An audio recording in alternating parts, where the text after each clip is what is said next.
Well, here we are, and who would have thought that software was going to make a massive bounce that it did? Plus, we had some good news from Iran as far as secretly coming to the CIA with an offer to end the war, aka surrendering. On top of that, we had a new Fed chair officially nominated. So, Fed chair Kevin Warsh, upon being accepted by the Senate, will be our next Fed chair and what that means to you. I will explain that all to you. And finally, we're going to get a little bit into Kraken Robotics. This has come up more than a few times in my feed. I kind of want to dig into it a little bit with you guys, along with talk about a recent acquisition that they announced yesterday and what it might mean for the future of Kraken Robotics. We all do know a few things about them, so we're going to kind of dig around it together and figure out what's going on. And finally, I did want to talk a little bit about Anthropic. They have like a $19 billion ARR, some news that came out yesterday. I want to play a cool clip, and that is obviously the thumbnail, the video. I mean, you have Giga Chad, or I guess Giga Dario on there looking all chiseled and everything. I don't know. This guy must be on like GLP-1 or something because he's losing some weight. But anyways, let us get right into it. How is everyone doing? What is going on? Omer, what's going on? Jake, Nick, how are you, sir? Alfie, Jake the Snake. I actually like that, Jake the Snake. That's one of the nicknames I gave to my buddy in high school.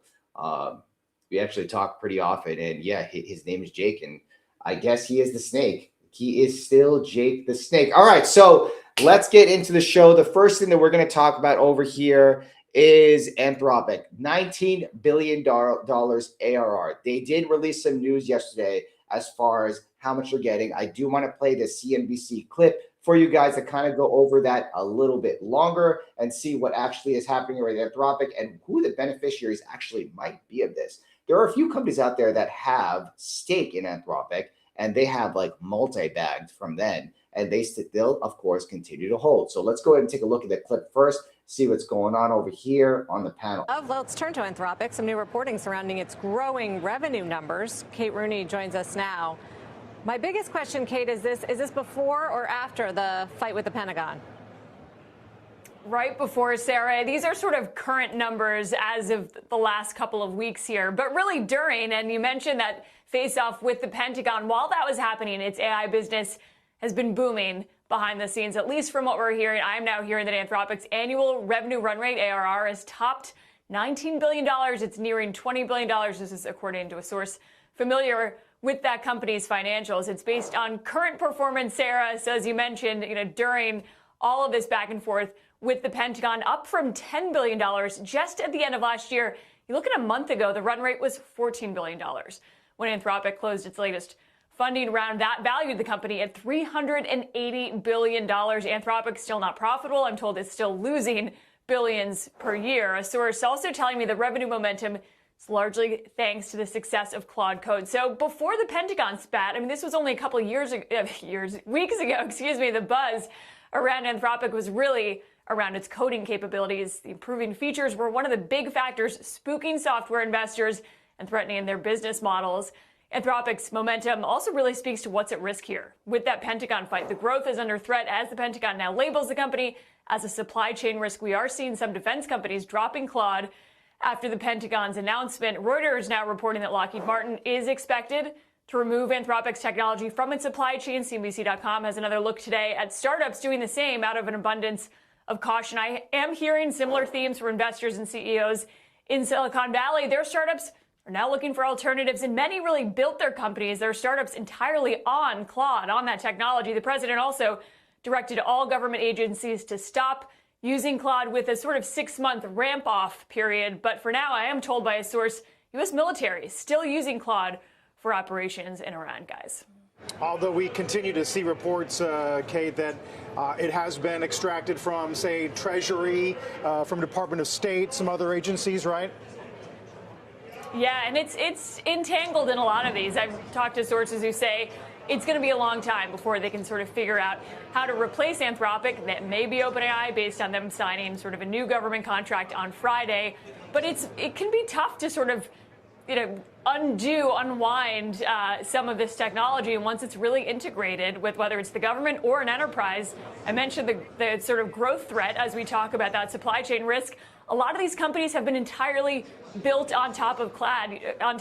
You talk about sort of these wrapper AI startups that really are powered by AI. Claude has been seen as sort of the go-to for a lot of startups. So you have the government needing to unwind, potentially startups, potentially enterprises, and I think we're going to see long-term effects if that supply chain risk designation does actually stick.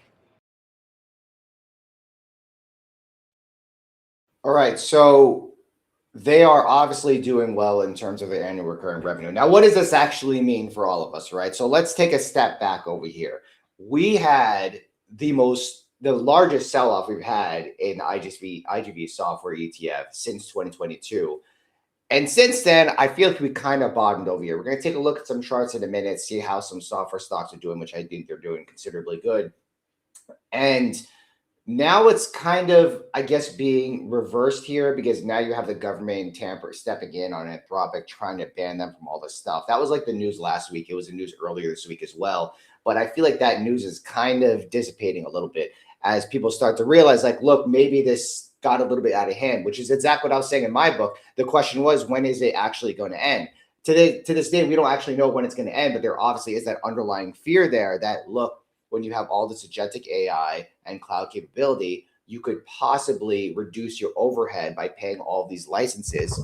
Apologies, I did not have my microphone right over here, so maybe that didn't sound too loud, but you could have all of these technologies basically work to be able to create an in-house app, which OpenAI did announce that they created an in-house data agent that many employees do use. So if we traverse this and project this onto other companies that are paying hundreds of millions of dollars collectively for software, maybe they don't need it if they're able to build something in-house. Now, my rebuttal against that is that, one, you're not going to build an internal cybersecurity tool and completely get rid of CrowdStrike or Palo Alto, whatever they use immediately. That's going to take a lot of time. It's going to have to go through compliance, because it's going to have to go through rigorous testing and so on.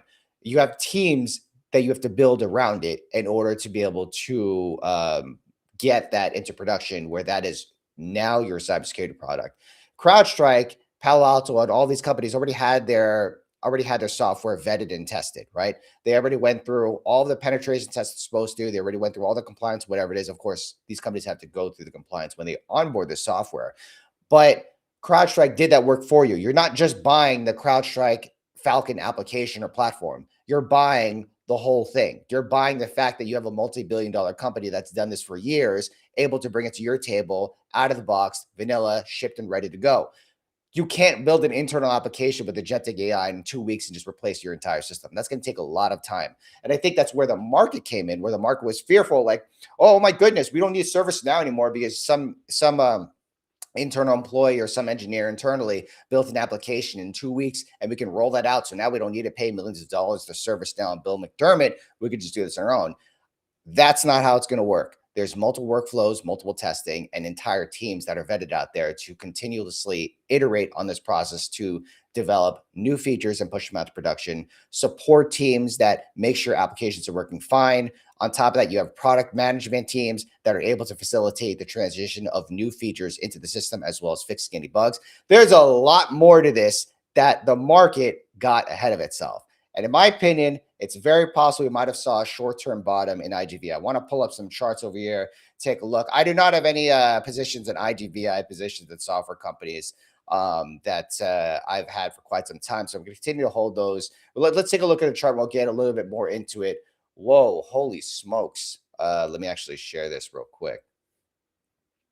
Man, it looks like Indie Semiconductor is really taking a hit after that dilutive event they had yesterday. All right, so we have the S&P 500 up here at about 1%. Still, you know, while it is nice to have this massive bounce we've had here, especially off of the 100-day moving average, I believe.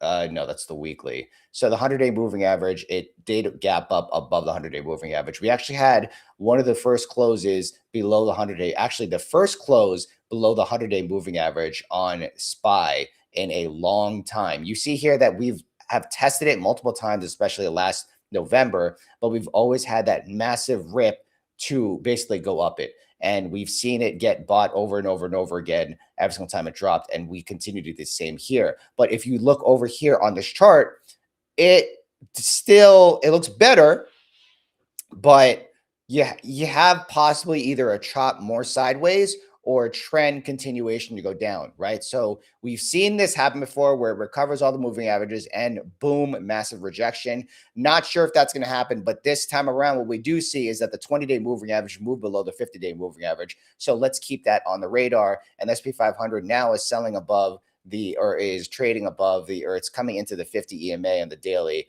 and still above the 9 and 21 EMA. All right, let's look on the weekly chart for the SP 500. Looks a lot more constructive, looks a lot more bullish. It would have been a nasty fall if we closed below the 21 EMA on the weekly. Let's take a look at the Qs over here. Qs constructively better. The Qs are obviously outperforming today, which is really good to see. If we drill down to some of the sectors over here on the SP 500, we can see, we can see here that financials are doing a lot better. However, they are still trading below the weekly 21 EMA, which is not really a good sign when you think of a downward trend. On the daily, financials are still not doing good, trading well below the 200-day moving average. So we do need that to continue happening. XLY, which is consumer discretionary, Amazon, and for the most part, it's Amazon and Tesla. Considerable bounce today. It's up about 2% here, trading above the 200-day moving average. XLK, which is your Apple, Microsoft, and NVIDIA, is trading back above the 20-day moving average and recovering some support here, bouncing off the 200-day moving average. So this was kind of an ideal point to get back in here. Now let's take a look at IGV. IGV continues to progress pretty positively here. And in my opinion, this is going to help support the bullish move in IGV. Now, it still overall is not a good looking chart. This is still a trending down chart, even though you're getting a little bit of an upheaval here, but you are back above the 21 EMA on the daily. In addition to that, on the weekly though, you have bounced off the 200 weekly moving average, which is considered as support and has been for quite some time. Obviously, you had the 2022 bear market, but you could see over here, it's traded above the 200 weekly moving average for quite some time and had its first test in years. I mean, like it didn't even come below the 200 a week last April. The last time I tested this was back in 2023. So that's very interesting to see this happen. Obviously, everyone remembers what happened last year when it got near there. It totally got bought up, but much different scenario because back here in April, the SP 500 was down 23% from its all-time highs on an intraday perspective.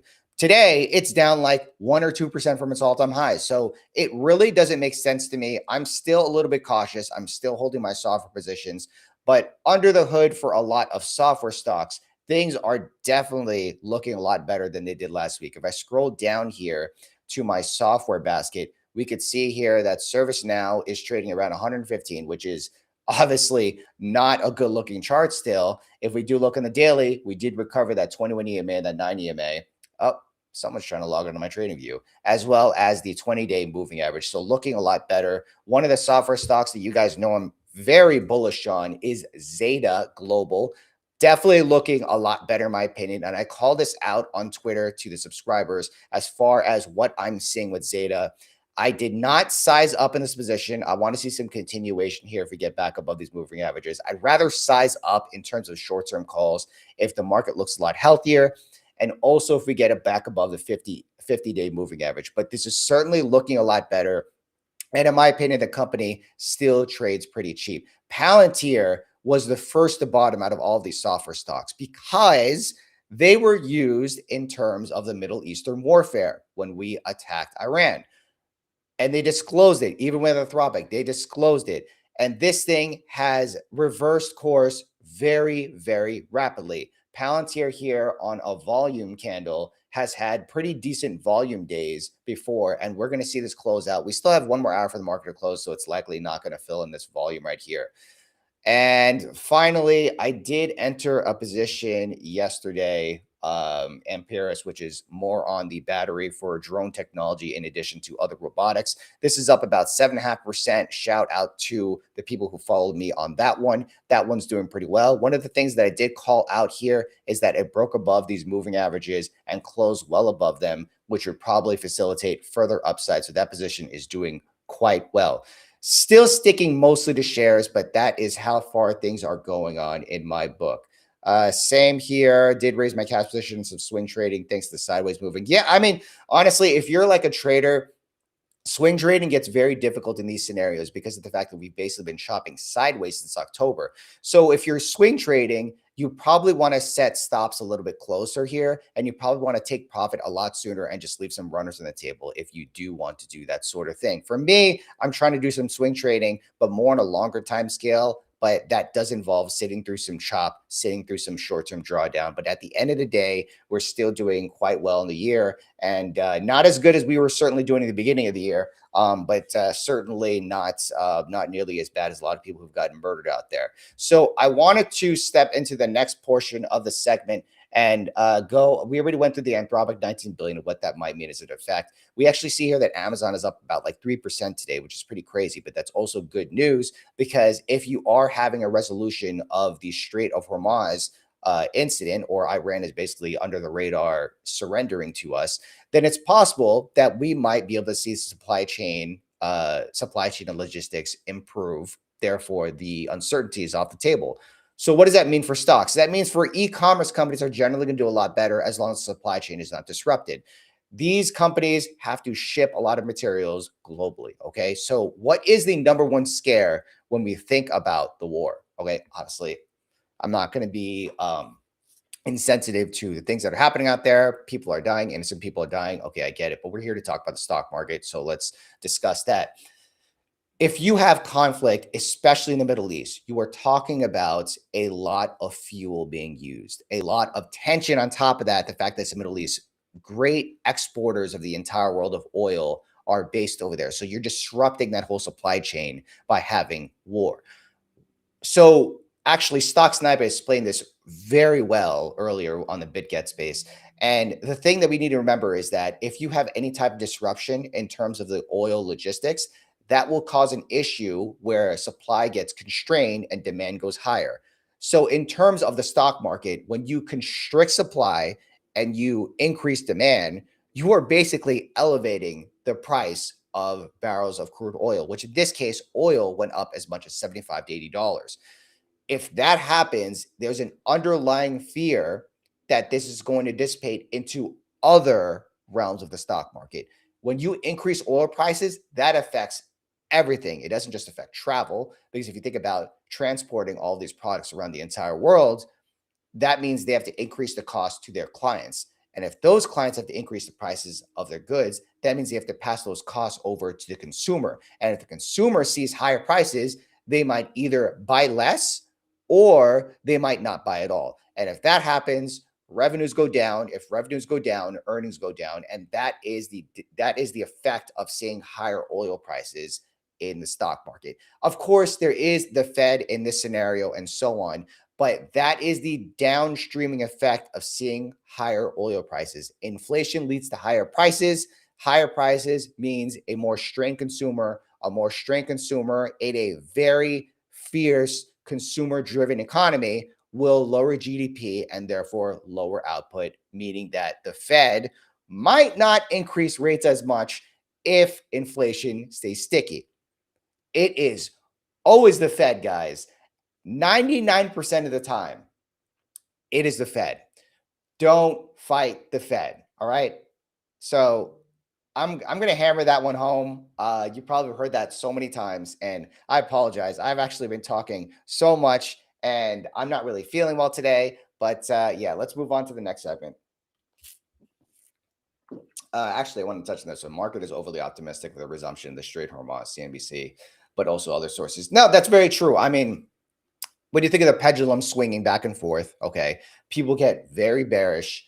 And then what happens? The pendulum swings back. It doesn't have to swing all the way back in terms of physics, and especially in the stock market, but things tend to bounce very quickly and form like a V-shaped bottom. The problem is that the pendulum can easily swing back. And that's where the biggest question about all this is, will the pendulum swing back?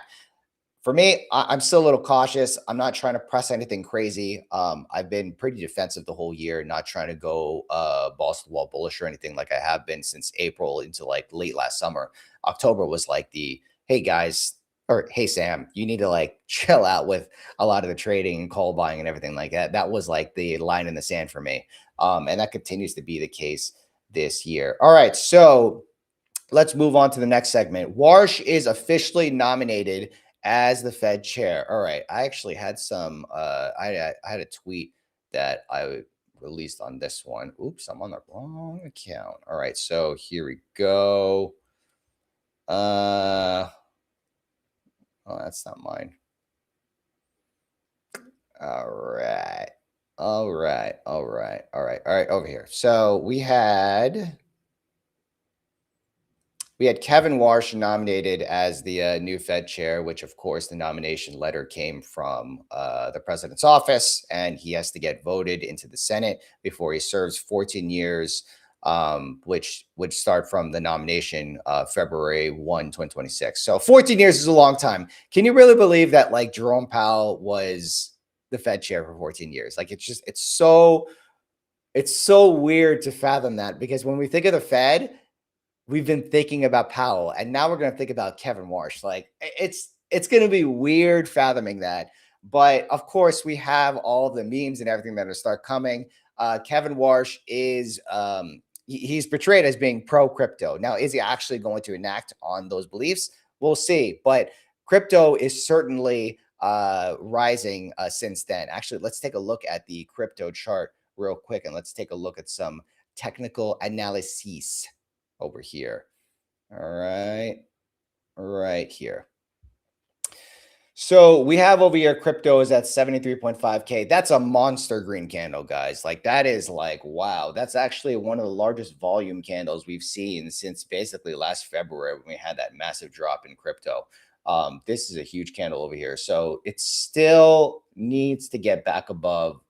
It needs a lot of work here on the daily. I mean, it's nice to see that it's above the short-term trend lines.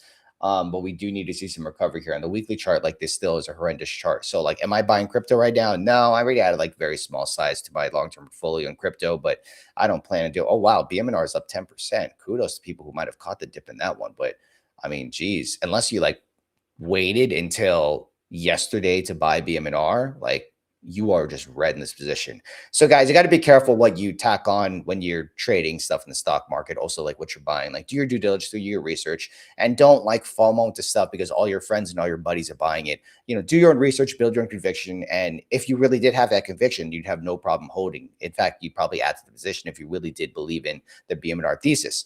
But if you didn't and you held, well, I'm sorry. I mean, I don't say, like, lesson learned, I guess.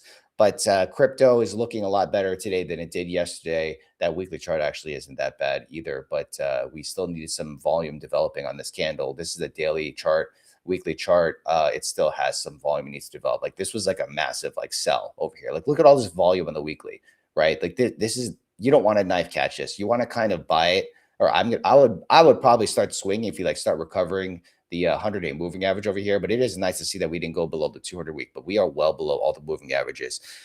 With that being said, Kevin Warsh is pro Bitcoin. He believes that Bitcoin constitutes or could be a store of value. He's not like a Bitcoin maxi bull or anything, but he certainly is not afraid of it. He said it many times in previous interviews. The thing that Wall Street really needs to keep an eye on, or that we need to keep an eye on with Kevin Warsh, is how in favor is he going to be of monetary expansion? Okay, is he planning to not constrict the balance sheet? Because when you think about QT or quantitative tightening, you're literally taking liquidity out of the system. But if he is expanding monetary policy, or if he's he's facilitating the monetary spending toward fiscal policies, basically funding the government through buying their treasuries, then that could definitely be a lot more upside in the stock market if that does continue. That's the big question, right? What is he going to do when he gets in office? Now, again, you guys already know me. I'm not going to sit over here and tell you like what is going to happen, right? I can tell you what I think is going to happen, but nothing's ever for certain. And like I say all the time, guys, if someone tells you that they know exactly what's going to happen, like, stop. Like, don't listen to that person. Don't follow them. Don't listen to them. No one is ever right 100% of the time. People are usually wrong, but we're in a game of probabilities. Okay. Where if you have like a 56% chance that something's going to happen and you take a bet 100 times on it, you have your edge. You're going to win 6%, actually more than you're going to win about 12% more than how much you're going to lose. The thing is that you need to make more money when you win and lose less when you lose. So basically you need to admit you're wrong. And holding BMNR through a 50% plus drawdown, 60% drawdown, you better believe what you're buying, or you better have conviction on what you're buying. Otherwise, you don't know if it's going to be $60 again. Okay. So you got to be careful with that. You got to be careful with that. Am I covering Broadcom? Oh, wait, do they actually report earnings today? Let's take a look at the earnings hub. Shout out to Earnings Hub. Those guys are awesome. Broadcom reports earnings today. I am not covering it though. Hold on a second. Yeah, so we have okay.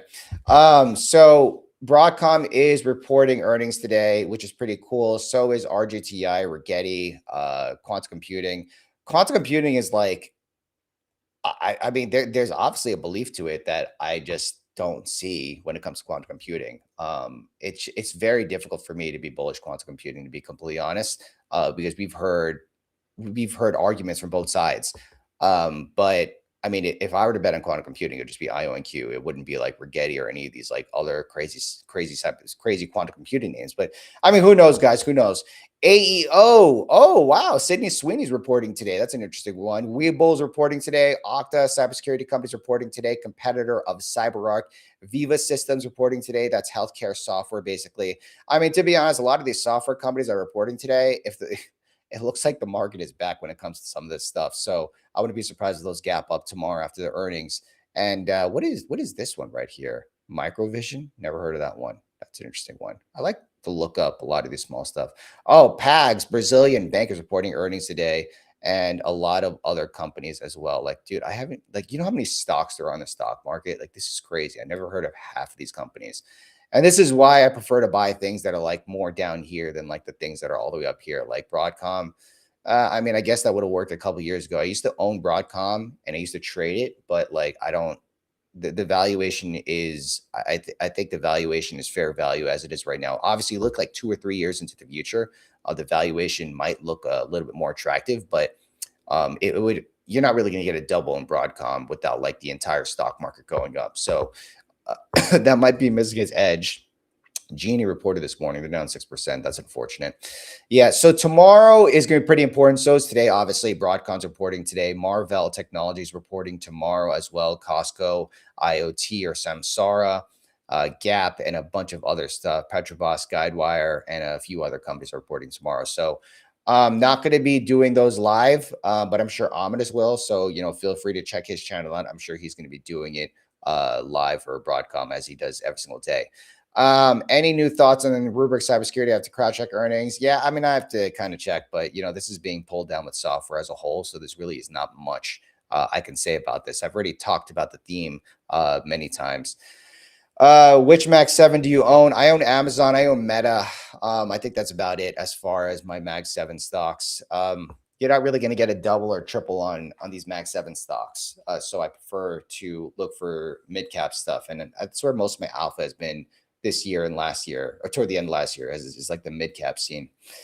All right. So if you guys are on here, if you're on YouTube, go ahead and check out the Wolf Financial channel. It is youtube.com/@wolf_financial, where there's tons of videos, tons of content, tons of interviews, and a lot of great stuff. Of course, you could find the repository of my videos on the Wolf Financial channel or my channel as well. But if you're on Twitter, let's definitely show some love off the other platforms. And if you haven't liked and subscribed the video, go ahead and do that. I do stream 4 days a week at least. Tomorrow, I have a very experienced trader who shows up on CNBC a lot. She is going to be a guest tomorrow and Friday. I do have an additional guest who's a retail trader, very much into aligned with my methodology of trading stocks and investing. So I'm very excited to have both of those people on for the next couple of days. So I will be streaming live for the next couple of days. So that's definitely some good news for you guys right here. All right. So the next part of the segment, we are going to discuss Kraken Robotics. So Kraken had some news that it delivered yesterday. So let me share this screen over here. I know a lot of you guys are big fans of Kraken Robotics. To be completely honest, it's not a name that I'm particularly interested in buying right now, but it is interesting to see the theme of this company actually coming to fruition. All right, so Kraken Robotics announced signing of a strategic acquisition to expand global maritime capabilities. $615 million acquisition of Covella Group will be partially financed through $350 million public offering of subscriptions receipts. So half cash, half financing, right? So I believe that is the going thing for this one. Actually, so yeah, okay. So $135 million in common shares, $480 million will be paid in cash, and then the rest is going to be financed, of course, which is going to be part of the $480 million. And what this actually brings is combined revenue after the acquisition is going to be $365 million in 2025 and combined adjusted EBITDA of 24%, acquiring a high growth of 24% CAGR since 2023. So what we do know with this is that Kraken Robotics does focus more on maritime defense, or specifically warfare. They do have contracts with Anduril. In fact, they're one of the major suppliers of Anduril. I know a lot of you people are bullish on it. And to be honest, you probably know a lot more than I do. But I think the thing that really stands out with this is the thematic approach, not only on defense, but also the capability of using underwater warfare to in the Iran war. So I wanted to play this clip that is from the Secretary Pete Haggett's, the U.S. Secretary of Defense. And he discusses recent development that we've had, actually somewhat of a victory that we've had as far as underwater warfare. Yesterday in the Indian Ocean, and we'll play it on the screen there, an American submarine sunk an Iranian warship that thought it was safe in international waters. Instead, it was sunk by a torpedo. Quiet death. The first sinking of an enemy ship by a torpedo since World War II. Like in that war, back when we were still the War Department, we are fighting to win. Also, yesterday, the leader of the unit who attempted to assassinate President Trump has been hunted down and killed. Iran tried to kill President Trump, and President Trump got the last laugh. Now, this is not a mission accomplished situation. This is simply a reality check. The combination of U.S. and Israeli intelligence and combat power will control Iran, and will control it soon. All right. So we obviously have a lot of development as far as government budget investing toward defensive companies. Lockheed Martin, Raytheon, Anduril, Palantir, of course, Anthropic was used in terms of warfare. And also, we don't know if there's any direct investment in it. But if Kraken does continue to show bullish moves in terms of how much they are putting toward the defensive budget, and we find that underwater warfare, like you said, the first time we've seen a torpedo sink down a ship in underwater warfare in a long time, in decades, could be something interesting to look at. For me personally, I am not particularly interested in investing in. Oh, he's not live today? All right, I'll check that out. We'll see. I was just reading something quick. Market closed is closed. Nice one. So I need to, I lost my train of thought for a minute there.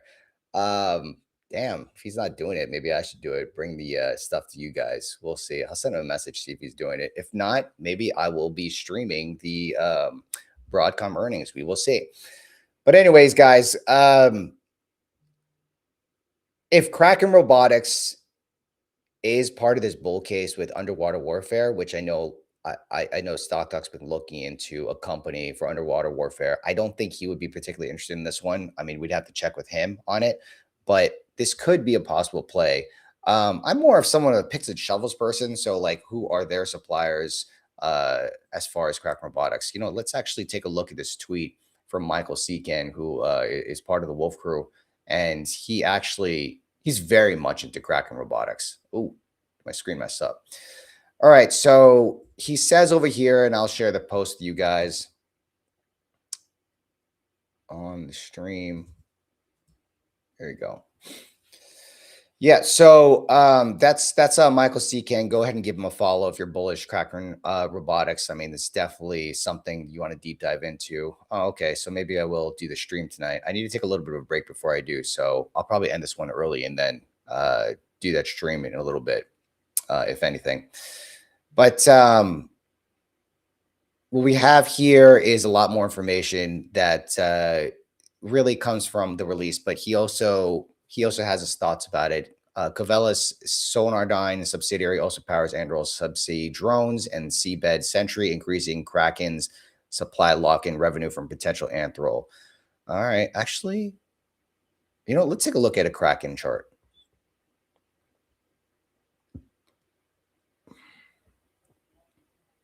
Let me replace the screen over here. I was actually surprised that it was red this morning, considering how bullish this news was, right? Like, wouldn't it be green if it was so bullish? But sometimes the market doesn't keep up with it. This is a pretty bullish chart. Wow, even bounced off the 50 EMA on there. Huh, that's a lot of volume too. On the daily. Coming up pretty big volume on the weekly. Oh, wow. Pretty decent chart. Yeah, boy, might have to take a look at this one now. Can't look how long this company's been public for the last, like, this is like a multi-year breakout. This is insane. Right? And then how they're a $2 billion company. So then they're going to have 600. That means they're trading at a price to sales forward about like 3 times. It's not bad. Your boy might have to take a look at this one. Your boy might have to check this out. We will check this out. I will bring that news to you later on. I actually want to have Michael Seekan on here. I reached out to him to see if he's available today. Very last minute, but you know, hopefully he's available at some point in the future, and then we can attack this this Kraken Robotics bull case. I mean, I think that there was actually someone at Amit's meetup event who talked to me about Kraken. He was like uber bullish it. I apologize, I forgot your name, but the dude had like a beard. He was like uber bullish Kraken, and he was buying like the low single digits. So like he's probably very happy today. You know, we'll check this out. Sam will check this out. Yeah, man, put it on your watch list. I'm gonna put it on my watch list too. That's gonna be on my watch list. All right, guys. So that about does it for today. I haven't decided if I'm gonna stream today, but if you're on my Twitter, you'll find out if I'm streaming today.